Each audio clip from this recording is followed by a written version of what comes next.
Olá, estamos de volta com Boa Conversa. Hoje entrevistando a doutora Ananda, psicóloga, que está trazendo algumas informações muito importantes para a gente. Terminamos o bloco anterior falando sobre medo e ansiedade. Isso me trouxe uma reflexão, como eu já disse ainda há pouco, eu procuro ilustrar algumas coisas bíblicas sobre isso. O patriarca Jó, ele dizia o seguinte: aquilo que você tem medo é o que lhe acontece. Então, o medo tem que fazer dele o nosso aliado. E pegar aquilo que nos traz, está trazendo medo e transformar ele em nosso aliado para as nossas vitórias. E você falava, doutora Ana, medo e ansiedade. Como é que eu vou discernir o que é o medo, o que é a ansiedade? Tem um meio de saber disso? O medo, como eu falei, é a reação imediata a um estímulo perigoso ali, naquele momento. Então, se alguma coisa efetivamente acontecer, sei lá, se cair um raio aqui, a gente vai saber que a reação que o nosso corpo causou, que o nosso corpo gerou, foi medo. Agora, a ansiedade, ela está muito mais ligada aos pensamentos. Você começa a construir imagem do que possa acontecer. Começar a pensar, e se acontecer isso, e se acontecer aquilo, e se não der certo. Todos esses pensamentos de futuro, que em geral podem ser catastróficos ou muito negativos, eles vão gerar a ansiedade. Porque aquela coisa não está efetivamente acontecendo, eu só estou imaginando. Só está na sua mente. Só está na mente. É por isso que eu digo, quem controla a sua mente, controla seu corpo, hein? Quais são os sinais de uma pessoa que está tendo depressão e ansiedade? O corpo, lógico, demonstra esses sinais. Quais são eles? Demonstra. São sinais diferentes. A ansiedade, ela está ligada a uma ativação energética para você enfrentar alguma coisa. Então, em geral, a pessoa fica muito agitada, acelera a respiração, muitos pensamentos intrusivos do que tem que fazer, do que vai acontecer, o que não vai. Dificuldade, às vezes, para prestar atenção, para se concentrar, focar em uma atividade só. E assim, a gente começa a dizer que está atrapalhando quando você começa a perceber prejuízos no dia a dia e na vida da pessoa. Então, a ansiedade por si só, ela faz parte da gente, ela nunca vai acabar. A gente nunca vai zerar a ansiedade, ela faz parte da gente, ela tem uma função. Mas a partir do momento que começa a criar prejuízos na vida da pessoa, ela não consegue mais executar algumas tarefas, sofre muito, tem muitos pensamentos, atrapalha nas relações interpessoais, aí a gente começa a dizer que aquilo está saindo, está virando um transtorno. Saiu do controle. Saiu do controle, saiu do normal, do natural. E isso serve para a depressão também. Só que na depressão os sintomas são diferentes, porque a depressão já é uma baixa de humor. Então, são sintomas mais relacionados à tristeza profunda, perder interesse em coisas que sempre gostou de fazer e agora não quer mais fazer,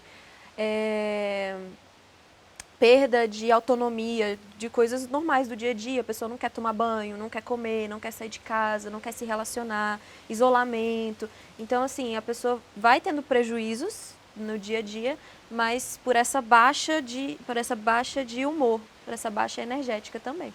Então, são sintomas diferentes de um e de outro. Mas agora, por essa questão você falou da falta de interesse, seja em que área for, mas muitas vezes também está relacionado à falta de alguns hormônios no corpo, alguma coisa nesse sentido. O psicólogo ajuda também essa pessoa a direcionar nessa linha ou não? Ai, perfeito. Essa pergunta é ótima, porque é importante separar qual que é o trabalho da psicologia e qual que é o trabalho da psiquiatria. Não é a mesma coisa. Então, o psicólogo não pode receitar medicamento. Quem tem esse conhecimento hormonal fisiológico é o psiquiatra. E sim, os transtornos de ansiedade e depressão, que são os principais, eles estão intimamente ligados com questões hormonais. Então, a pessoa que está numa depressão profunda ou com uma ansiedade crônica, é interessante que ela faça um acompanhamento medicamentoso para que aquilo equilibre e a terapia possa fazer efeito. Então, a medicação, ela equilibra essa parte fisiológica e a terapia, ela vai equilibrar os acontecimentos, como que a pessoa está se comportando, o que ela está fazendo para resolver aquilo ou não, ou para manter aquele quadro. É interessante isso, é claro que eu não vou fazer essa pergunta para a doutora Ananda. quando se fala muitas vezes, ainda hoje, psicólogo, a pessoa pensa, não estou doente, não estou com problema, e não quer procurar. Quando se fala de psicólogo, de psiquiatra, piorou ainda. Como se a pessoa já estivesse maluca, mas com certeza não é nada disso. São profissionais que nos ajudam e muito a superar alguns distúrbios, algumas disfunções, e infelizmente acontece com quase todos os seres humanos. Então, nesse período maior ainda que nós estamos vivendo, o índice tem aumentado demais. Então, doutora Ananda, como não afetar com a gravidade a saúde mental, não deixar a nossa saúde mental ficar prejudicada nesse período da quarentena? Como é que a gente pode concentrar e sair desse foco do caos, do medo? Porque você liga a televisão, morte para todo lado. Fala no jornal, você vai morrer. Você já sai de casa pensando, hoje é meu dia, porque agora ligou na televisão e disse que morreu tanta gente ali. Meu próximo passo. Como é que você mantém a saúde mental nesse período?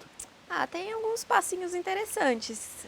Acho que um dos primeiros é justamente ter esse cuidado com a quantidade de informações. Exatamente, porque quanto mais a gente entra em contato com isso, mais aquilo vai fazendo parte da nossa realidade. Então a gente sabe que está aí, que é real, mas não precisa ficar olhando, procurando notícia o tempo todo, o tempo todo. Isso vai aumentar a ansiedade, isso vai aumentar o medo, a depressão. Né? Então, acho que um dos primeiros passos é esse, é tomar cuidado com a quantidade de informações que você procura ali, que você ingere, digamos assim.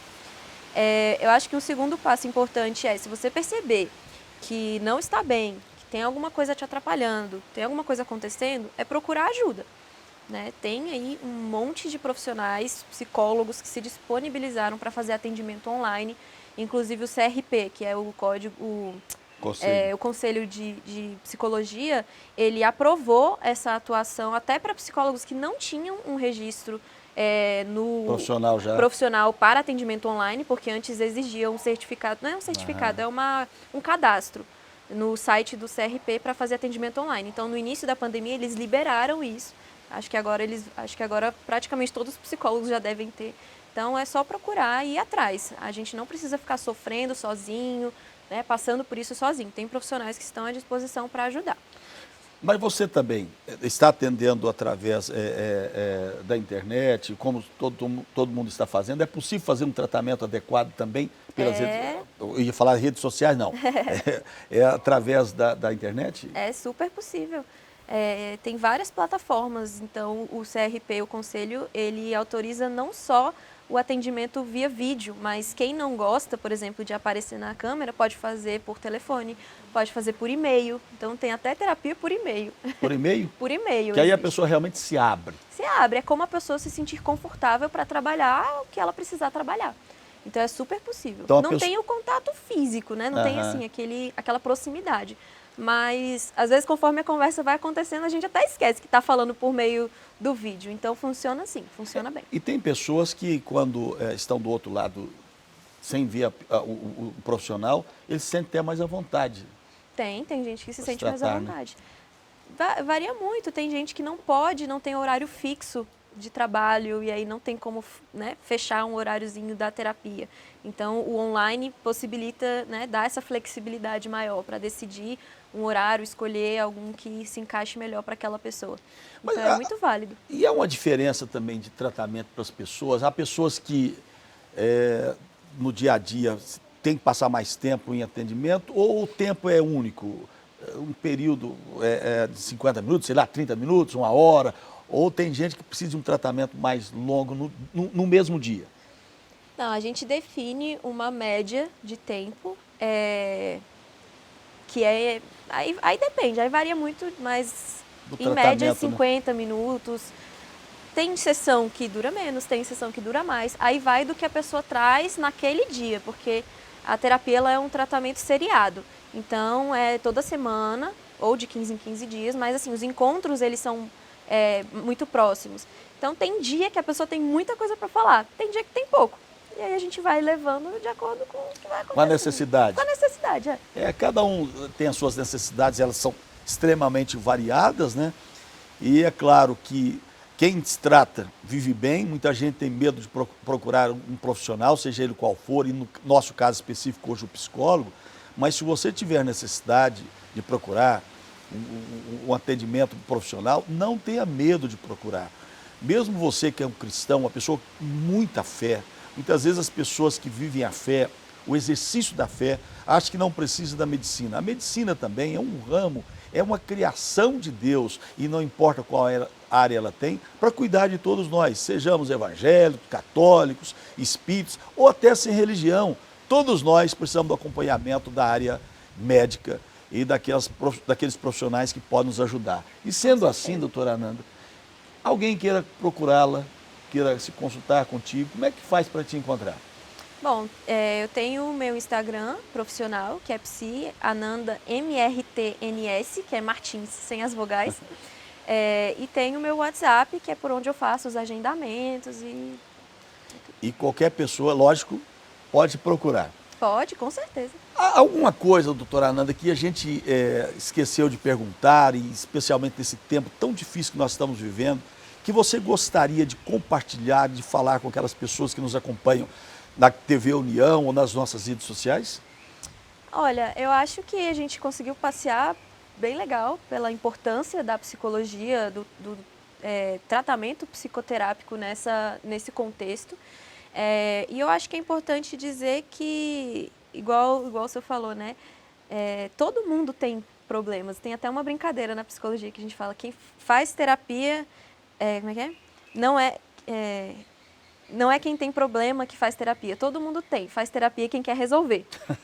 Então, eu acho que todo mundo pode procurar desmistificar essa ideia. É um tratamento super tranquilo, voltado para a individualidade de cada ser. Então, a religião, inclusive, ela é considerada uma área importante na vida do ser humano. Então, a gente não entra nessa área, a gente não trabalha com religião dentro da terapia.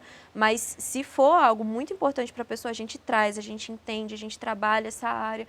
Então, tem muito esse tabu de que na psicologia as pessoas excluem a religião da vida das pessoas. Isso não é verdade. Então, é válido para todo mundo, é válido ficar bem, o corpo está bem, a mente está bem, e é uma troca constante.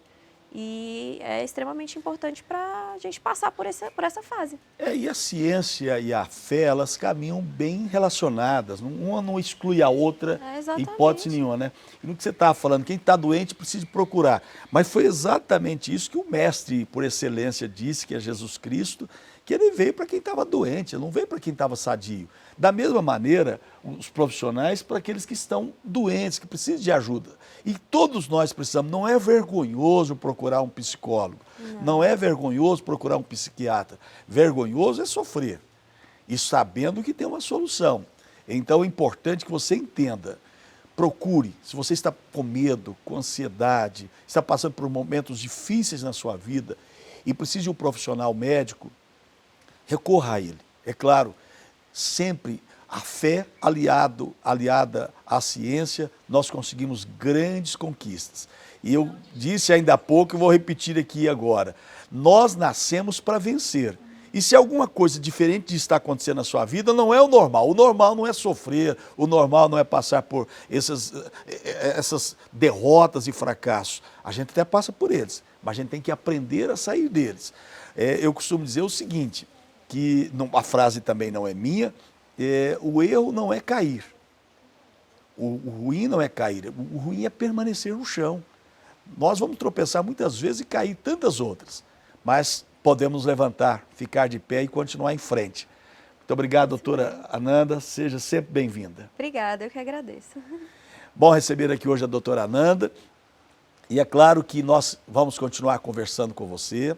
Daqui a pouquinho eu tenho uma palavra de fé, é aqui que nós falamos. Falamos agora da ciência, daqui a pouco trarei uma palavra de fé para você e para a sua família, falando um pouquinho da porção da palavra de Deus. Sempre faz bem para a nossa alma, sempre faz bem quando a gente caminha em direção a Deus. E que você possa caminhar conosco hoje e a cada dia. É bom recebê-lo, é bom caminhar com você. Muito obrigado, até daqui a pouco, no próximo bloco.